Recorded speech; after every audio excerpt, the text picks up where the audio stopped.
नमस्कार दोस्तों, ये CKD का पार्ट 2 है। इसमें आज हम चर्चा करेंगे कि how to treat chronic kidney patients.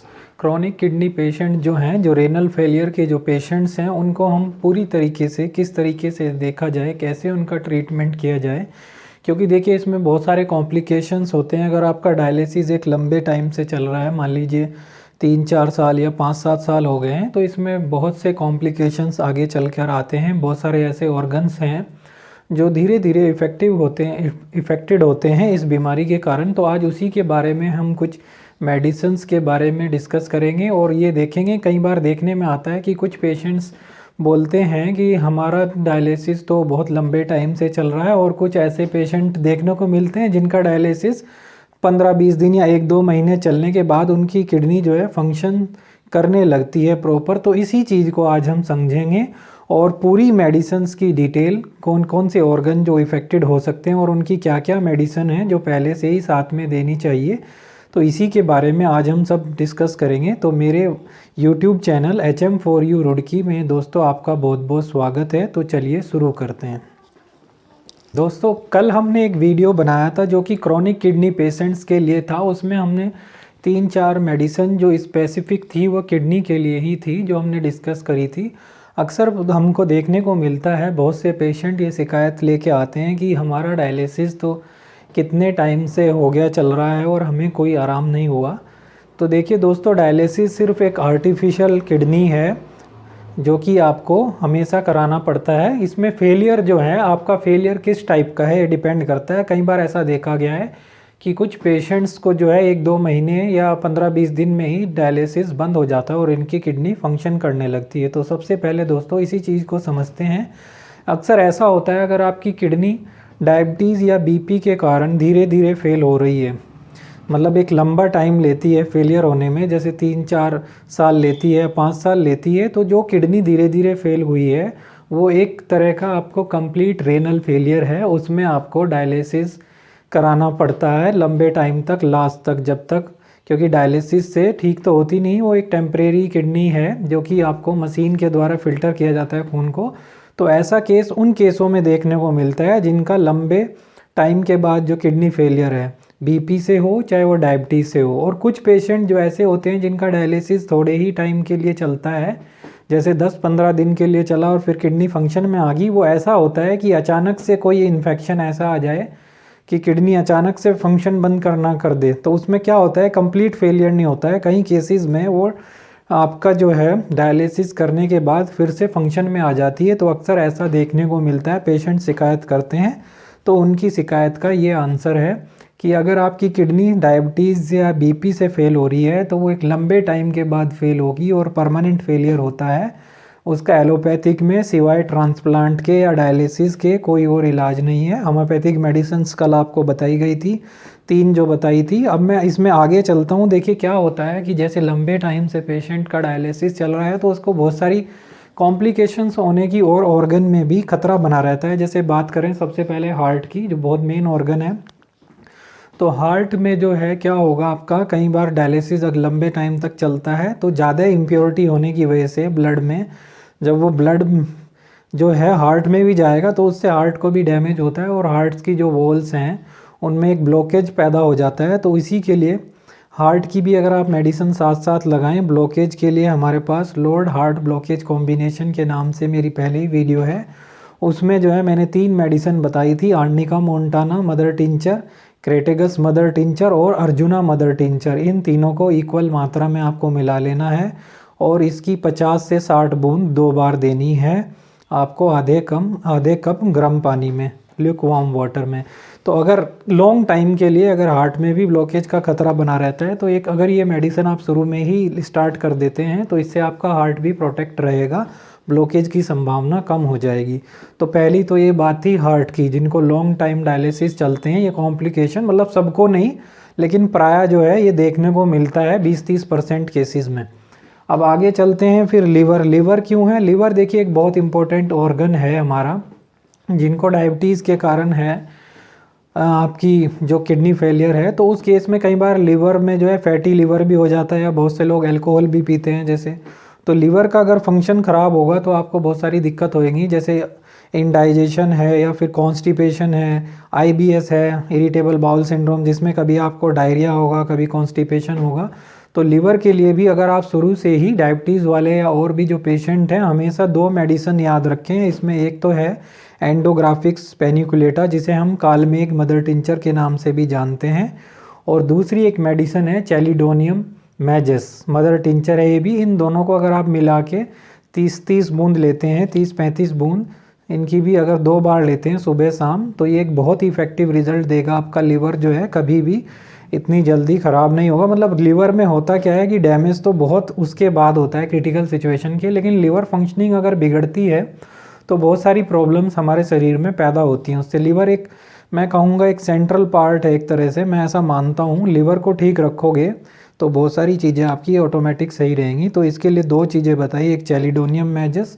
और एक कालमेघ मदर टिंचर जिसको एंडोग्राफिक्स पेनिकुलेटा भी बोलते हैं। इसकी 30-35 बूंद अगर आप 2 टाइम लेते हैं तो ये भी आपको काफ़ी मदद करेगा। आपके इंडाइजेशन जो है, कॉन्स्टिपेशन जो है और बहुत सारी जो प्रॉब्लम है उनमें काफ़ी अच्छा काम करेगा। क्योंकि जो हम एलोपैथिक मेडिसिन भी खाते हैं किडनी फेलियर के केस में, वो भी काफ़ी लिवर को बहुत हद तक ख़राब करती हैं, तो ये भी आप ज़रूर लीजिए।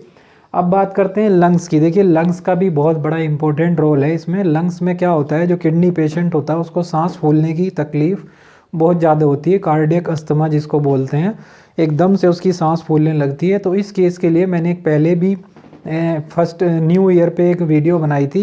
एस्पिडोस्पर्मा एक इसमें मेडिसिन है, वो जो है लिवर के लिए बहुत ही ज़्यादा इफेक्टिव है, उसके लिए लंग्स के लिए बहुत ज़्यादा इफेक्टिव मेडिसिन है अगर आपकी सांस फूलती है। और कल जो मेडिसिन बताई थी काली नाइट्रिकम, वो भी कार्डिक अस्थमा जो होती है, जिनको ज़्यादा स्वेलिंग है या सांस फूलती है सांस लेने पर, तो उसके लिए भी काली नाइट्रिकम तो बहुत अच्छी मेडिसिन थी। इसमें आप एस्पिडोस्पर्मा मदर टिंचर को भी यूज़ करें। दोस्तों आज मैं ये नाम सारे जो है आपको डिस्क्रिप्शन बॉक्स में पूरी ये डिटेल लिख दूंगा किन किन ऑर्गन्स के लिए क्या दवा लेनी है। तो एस्पिडोस्पर्मा पे पहले भी मैंने बताया था, न्यू ईयर पे वीडियो आई थी एक। एस्पिडोस्पर्मा बहुत ज़्यादा इफेक्टिव मेडिसिन है अगर आपको सांस लेने में दिक्कत है, तो उसकी भी आप 15 से 20 बूंद 2 बार ले सकते हैं। तो ये जो आपकी प्रॉब्लम है सांस लेने की, सांस फूलने की, उसमें बहुत ज़्यादा इफेक्टिव है। फिर बात करते हैं स्टोमक की। स्टोमक देखिए पेट में भी बहुत सारे हमारे चीज़ें होती हैं जिनकी वजह से फिर हमें वही अपच जो है, कॉन्स्टिपेशन है, ये सब रहता है। तो उसके लिए नक्स वोमिका 200 पोटेंसी में दोस्तों आप यूज़ करें, उसकी 2 बूंद 3 बार लें, सुबह दोपहर शाम, या सुबह शाम भी ले सकते हैं। तो ये भी बहुत ज़्यादा इफेक्टिव मेडिसिन है। अब मैं लास्ट में बात करता हूँ ब्रेन की। ब्रेन में देखिए क्या होता है दोस्तों, जिन लोगों का ब्लड यूरिया ज़्यादा बढ़ने लगता है 50, 100, 150 तक, तो कई बार लास्ट स्टेज में जो होता है उनके ब्रेन में थोड़ी कॉम्प्लिकेशंस आने लगती है, जैसे वो कुछ उल्टा सीधा बोलने लगते हैं या कुछ भूलने लगते हैं। तो इस केस में अगर आप ब्राह्मी मदर टिंचर भी यूज़ करते रहें साथ साथ, तो ये भी बहुत इफेक्टिव मेडिसिन है ब्रेन के लिए। वैसे ब्रेन में जो है बहुत कम होते हैं कॉम्प्लिकेशन, 1-2% केस में ही चांस बनता है, लेकिन अगर आप करना चाहें यूज़ तो ब्राह्मी मदर टिंचर यूज़ कर सकते हैं। वो भी बहुत बाद में ज़रूरत पड़ेगी इसकी अगर पड़ेगी तो। लेकिन ये जो 3 ऑर्गन शुरू में बताया आपको, हार्ट, लिवर, लंग्स, इनका खास तौर पे बहुत ज़्यादा ध्यान रखना है। और किसी को हाई कोलेस्ट्रॉल की प्रॉब्लम हो तो वो मेरा एक कोलेस्ट्रॉल वाला वीडियो भी है हाई कोलेस्ट्रॉल कॉम्बिनेशन के लिए। उसमें 3 मेडिसिन हमने बताई थी, एलियम सटाइवम मदर टिंचर होता है, और जो है उसमें गुटेरिया गुमेरिया करके और क्रेटेगस करके है। 3 ये आपके मदर टिंचर है, इनको इक्वल मात्रा में मिला के इनको भी आप 20-20 बूंद ले सकते हैं, तो कोलेस्ट्रॉल कॉम्बिनेशन के लिए भी बहुत अच्छा है। जो लोड हार्ट ब्लॉकेज कॉम्बिनेशन है उसमें जो अर्जुना मदर टिंचर और क्रेटेगस मदर टिंचर है वो, और आर्निका, वो तो बहुत ही ज़्यादा इफेक्टिव मेडिसिन है। अगर जिसको 60-70% ब्लॉकेज भी है तो उसकी 60-60 बूंद लेनी है 2 बार, सुबह दोपहर शाम। आप चाहे तो वो वीडियो भी देख सकते हैं लोड हार्ट ब्लॉकेज कॉम्बिनेशन वाला। तो दोस्तों ये सब कॉम्प्लिकेशंस जो है आपको एक लंबे टाइम तक अगर डायलिसिस चलता है तो ये होती हैं। और साथ साथ मैंने कल कुछ डिस्क्रिप्शन बॉक्स में ये भी लिखा था कि इसमें जो है आप कम से कम सॉल्ट लें, नमक का बहुत कम से कम ना करें तो बहुत ही ज़्यादा अच्छा है। नमक का फ्रेज एक बहुत गंदा फ्रेज होता है किडनी पेशेंट के लिए। और दूसरा ग्रीन लीफी वेजिटेबल जो हैं, जैसे पालक है या कोई हरी प्याज है, हरे प्याज से पत्तों से पत्ते वाली जो सब्जी है हरे, उसको बिल्कुल अवॉइड करें। और साथ साथ दूध, पनीर जो है वो भी कम से कम लें। अगर पनीर जो है या दूध जो है हल्का दूध लें, ज़्यादा फैट वाला न लें, क्योंकि ये सब क्रेटिनिन लेवल को बढ़ाते हैं। और जो पोटेशियम रिच डाइट है जैसे बनाना है और चीज़ें हैं उनको भी अवॉइड करें।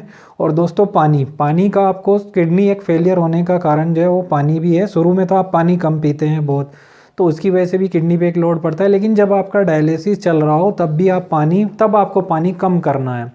अगर स्टार्टिंग से पीते हैं ज़्यादा, जिनका नॉर्मल है, किडनी फेल नहीं है, तो कोई बात नहीं, वो तो अच्छा है। लेकिन जब किडनी एक बार फेल हो चुकी है तो पानी कम से कम पिएं, क्योंकि उससे हमारी किडनी पे लोड पड़ता है।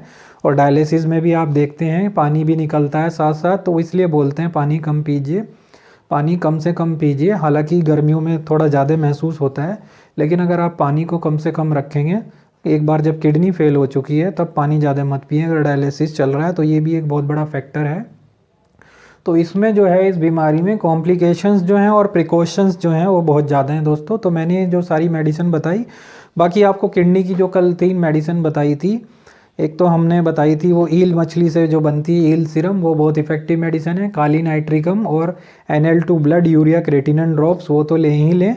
और साथ में दोस्तों 1-2 मेडिसिन और भी आती हैं जिनके बारे में मैं डिस्क्रिप्शन बॉक्स में लिख दूंगा। जैसे एक यूरिया 6 करके होती है, ये एक मिनरल किंगडम की मेडिसिन है। जैसे आपने यूरिया सुना होगा, खेतों में पड़ता है, उसी से एक तरह की मेडिसिन बनाई जाती है यूरिया 6 करके। उसको 6 पोटेंसी में आप लेना है, उसको आप लेंगे तो वो भी एक जो ब्लड यूरिया आपका क्रेटिनिन लेवल बढ़ जाता है, उसके लिए बहुत ज़्यादा इफेक्टिव मेडिसिन है।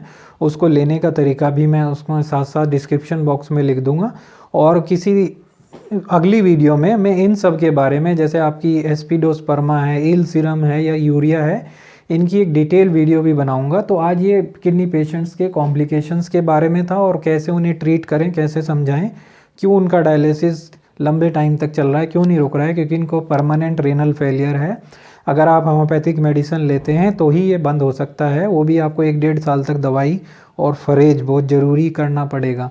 जिन लोगों की वो अचानक से ख़राब होती है तो उनका 10-15 दिन में होके वो ठीक हो जाती है, लेकिन जो धीरे धीरे जो ख़राब हुई है किडनी, जो लॉन्ग टाइम से मतलब ख़राब हुई है 5-7 साल के बाद, अगर आपको लंबे टाइम से डायबिटीज़ है, BP की प्रॉब्लम है, वो किडनी ठीक होना पॉसिबल नहीं है एलोपैथी में। उसके लिए सिर्फ आपको डायलिसिस या ट्रांसप्लांट है। कई लोगों का जो आप देखते हैं, पूछते हैं, वो सिर्फ इस वजह से है कि उनकी अचानक से ख़राब हुई किसी इन्फेक्शन के कारण, तो वो अचानक से 15-20 दिन के बाद ठीक भी हो जाती है, वो ऐसे केसेस में होता है। तो दोस्तों, अगर वीडियो आपको पसंद आया हो तो उसे ज़्यादा से ज़्यादा लाइक कीजिए, शेयर कीजिए, सब्सक्राइब कीजिए। मेरे चैनल में बने रहने के लिए आपका बहुत बहुत धन्यवाद। Thank you very much.